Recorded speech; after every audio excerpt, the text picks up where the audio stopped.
কাঁঠাল চিংড়ি। নিয়ে নিয়েছি কাঁঠাল, 700 মতন কাঁঠাল আছে। এটাকে একটু লবণ হলুদ দিয়ে ভাপিয়ে নিয়েছি। নিয়ে নিয়েছি চিংড়ি, চিংড়িটা একটু লবণ হলুদ দিয়ে ভেজে নিয়েছি। 6টে পেঁয়াজ, পেঁয়াজটাকে পাতলা করে কেটে নিয়েছি।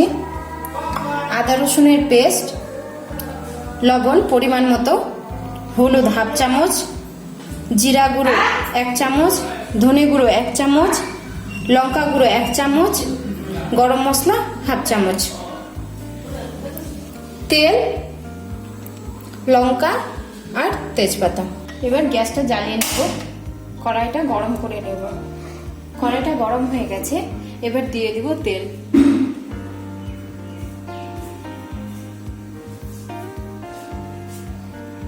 তেলটা গরম হয়ে গেছে, দিয়ে দেব তেজপাতা, দিয়ে দেব কুচানো পেঁয়াজগুলো,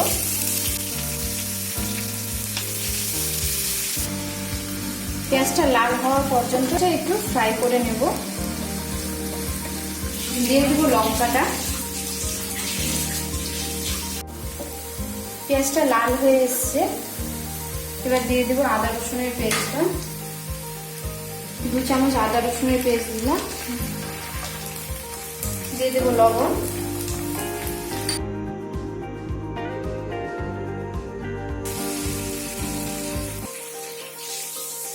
হলুদ, জিরা, ধনে গুঁড়ো, লঙ্কা গুঁড়ো, গরম মশলা,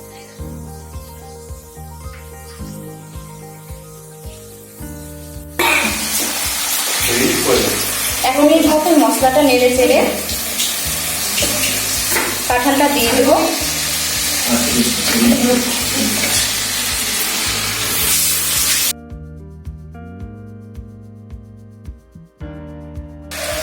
লো ফ্লেমে এটাকে একটু ভেজে নেব।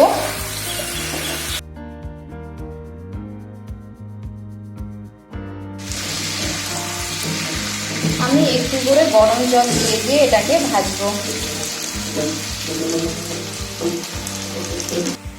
পুরো রান্নাটাই কিন্তু আমি লো ফ্লেমে করছি।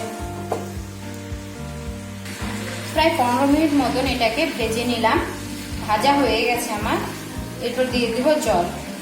সবসময় তরকারিতে ঠান্ডা জলের বদলে গরম জল দিলে তরকারির টেস্ট আরো ভালো হয়।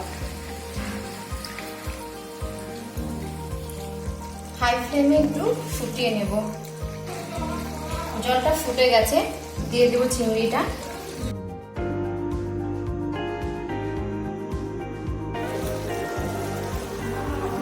হাই ফ্লেমে জলটাকে শুকিয়ে নেব।